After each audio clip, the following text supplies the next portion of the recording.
Everyone has to think and act like a media company. It's more important for consumers to buy with their hearts than with their heads, and a good story is the way to reach every consumer's heart. Less than a century ago, we started putting a lot of stories on radio and television. Today, we tweet, we blog, we podcast. Platforms and distribution channels have not changed the quality of stories. The quality of a brand's content drives the quality of its storytelling. A bad story won't be heard. So, what is the definition of quality content today? Well, should be heartwarming, should be shareable, should be native to the platform on which it appears, should break through the noise. And not very long ago, it was only the big brands that had the muscle to blast their story all over the radio, newspapers, magazines, and TV. Today's marketeer, however, doesn't have to invest in a printing press or a satellite or buy anything expensive or do expensive advertising. You don't even necessarily need a sales team in order to distribute your story anymore. You're so lucky to have access to the internet and be able to use its tools to put out your content. Unfortunately, everyone else has them too. So that low bar to entry means that the field is really crowded. I mean, ridiculously crowded, and it's getting harder and harder to get noticed.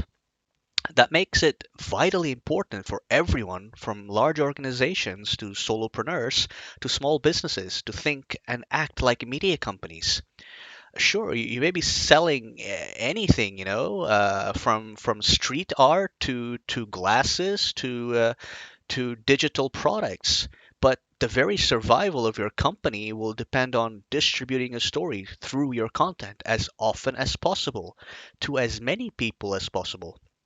It's important to deliver content that is both valuable to your current customers and attractive to new ones. If you're not putting out good content on a regular basis, you'll be drowned out by all the companies who are. So individuals should also follow this advice. The truth is, these days, to exist or to even be considered by anyone, you must have an online identity.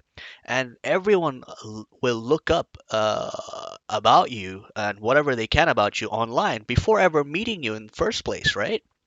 So if you don't have content online, then you don't exist. So it takes far more time than money. So for a while, you may have to allocate your time differently than you might have been taught back in your school or back in 20 years or 10 years ago. Staffing, strategizing, and selling are all important. I do agree.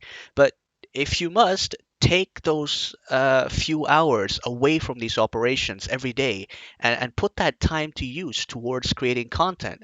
I mean, that's how you scale the unscalable. You don't have to have $1 million like these huge brands such as Starbucks or Red Bull or whatever to become your own media company. Which is why you have to make time and be aware of these social media networks, right? I mean, that's how I started. I didn't have millions of dollars to use. I created content consistently for over 3 years, and I distributed my content on all the prominent social media channels and made LinkedIn my home. I mean, they're all easy and free to use, so why don't you start doing it? And as years go by, of course, new platforms such as Instagram, Snapchat, TikTok have emerged, and there will be many more to come, right? So just adapt your content so it feels native to these platforms and create context, ensuring that you have the emotional elements to draw your audience to you. Also, stay alert for content and upcoming trends.